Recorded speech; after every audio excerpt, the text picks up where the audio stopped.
শাড়ির ডালাটা খুবই খালি খালি লাগছে আর শাড়ি হলেই তো চলবে না, এই জন্য আমি সাথে কিছু ক্লে দিয়ে চুড়ি আর কিছু গহনা বানিয়ে নিব।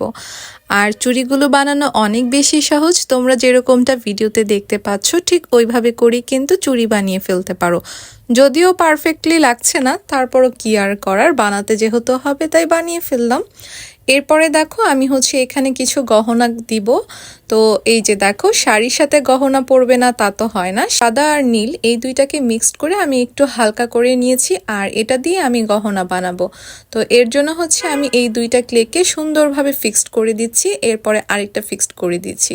মোট তিনটা পুঁতির মালা হবে। তো আমি এটা দিয়ে পুঁতি বোঝানোর চেষ্টা করেছি আর দুইটা ছোট ছোট রিংও দিয়ে দিলাম।